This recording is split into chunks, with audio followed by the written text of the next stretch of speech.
নমস্কার বন্ধুরা, আমি রূপা।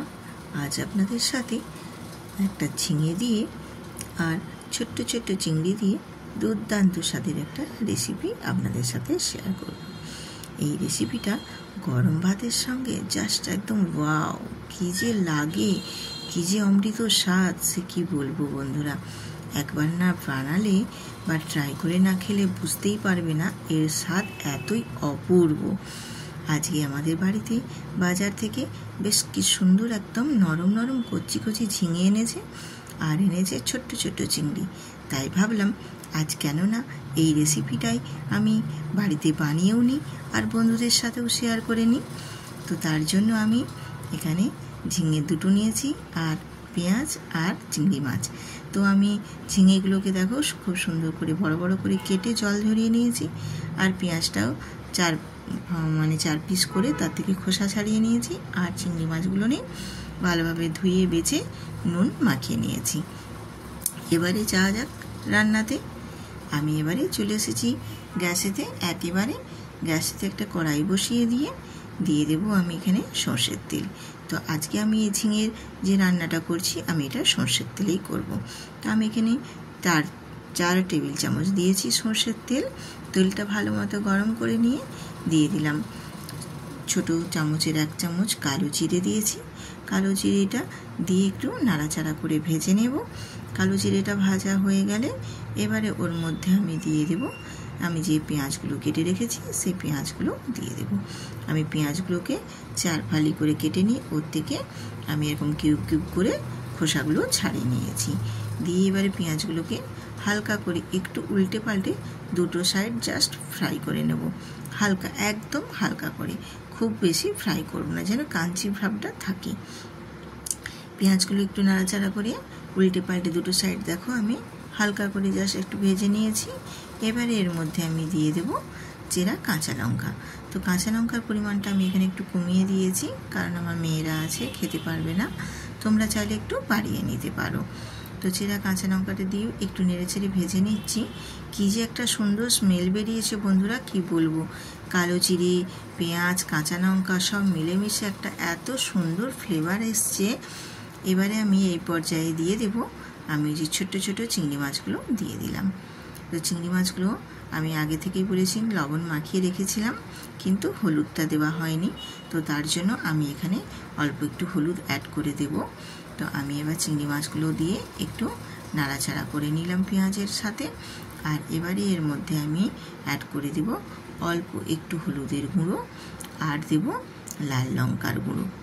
দেখছেন আমি একদম সামান্য অল্পই দিয়েছি হলুদের গুঁড়োটা, আর দিয়ে দিলাম লাল লঙ্কার গুঁড়ো, জাস্ট শুধু কালারের জন্য, ঝালের জন্য না। দিয়ে একটু নাড়াচাড়া করে আমি পেঁয়াজের সাথে মাছগুলো ভেজে নেব।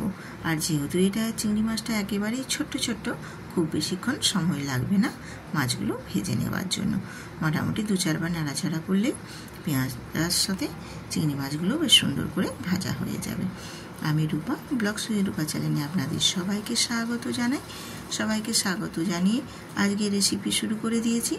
আজকের রেসিপি যদি কোথাও ভালো লেগে থাকে তাহলে বন্ধুরা একটা সুন্দর করে লাইক করে একটা কমেন্ট করে দিও। তো আমার দেখো মাছগুলো নেড়ে ছেড়ে ভেজে নিয়েছি। এবারে ওর মধ্যে দিয়ে দিলাম আমি কেটে রাখা ঝিঙেগুলো। ঝিঙেটা কিন্তু ভীষণই নরম, একেবারে নরম ছিল। আর এত এইরকম সুন্দর ঝিঙে, নরম ঝিঙে টেস্ট কিন্তু ভীষণ সুন্দর হয়। তো ঝিঙেটাও আমি দিয়ে দিলাম, দিয়ে দেবো স্বাদ মতো লবণ। লবণটা দিয়ে মাছ, পেঁয়াজ আর ঝিঙে সব কিছুর সাথে খুব ভালোভাবে একটু নাড়াচাড়া করে কষিয়ে নেব। ঝিঙেটা তো খুবই নরম সবজি, একেবারেই রসালো। তো লবণটা দিয়ে দেওয়ার ফলে ঝিঙেটা এইভাবে একটু নাড়াচাড়া করে একটা ঢাকনা দিয়ে ঢেকে দেব, যাতে করে ঝিঙেটা নরম হয়ে যাবে। আর ঝিঙের থেকে যে জলটা বেরিয়ে আসবে সেই জলটাও কিন্তু বেরিয়ে চলে আসবে। আর ঝিঙে তো যেহেতু নরম সবজি, একটার থেকে তো জল বেরিয়েই আসবে। তো আমি একটা ঢাকনা দিয়ে ঢেকে দেবো মিনিট 2-এর জন্য।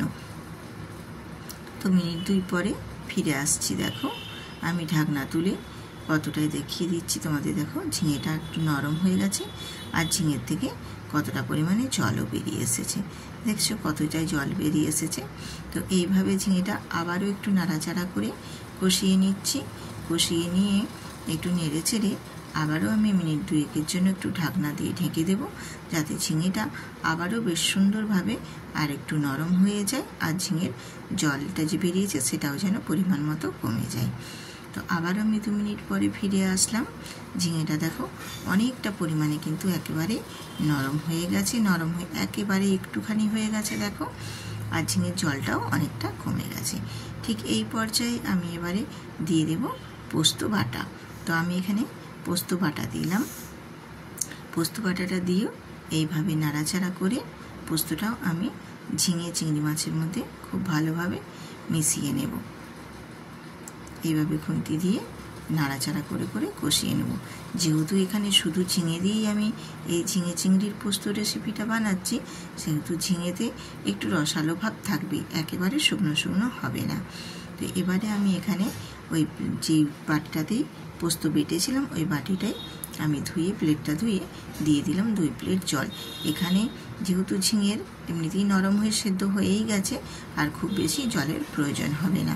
তো জলটা দিয়ে ঝিঙেতে আমি একটু নাড়াচাড়া করে নিয়ে একটু এখানে অল্প সামান্য শুধু স্বাদের ব্যালেন্সটা ঠিক রাখার জন্য অল্প একটু চিনি দিলাম। যেহেতু এটা শুধু ঝিঙে দিয়েই করছি, তার জন্য শুধু স্বাদের ব্যালেন্সটা ঠিকঠাক রাখার জন্য অল্প একটু চিনি দিয়ে বেশ ভালোভাবে একটু নাড়াচাড়া করে ফুটিয়ে নেব। নাড়াচাড়া করে ফুটিয়ে নিলাম। দেখো ফুটিয়ে নিলে একটু গ্রেভিটা কমে যাবে আর পোস্তর কাঁচা ফ্লেভারটাও চলে যাবে, কিন্তু খেতে ভীষণ টেস্ট হবে। এইভাবে নাড়াচাড়া করে নিলাম। দেখো 2-4 বার নাড়াচাড়া করে ফুটিয়ে নিয়েছি, দিয়ে একেবারে রেডি করে নিচ্ছি। আর একদম কমপ্লিট হয়ে গেল আমার চিংড়ি দিয়ে নরম ঝিঙের পোস্ত।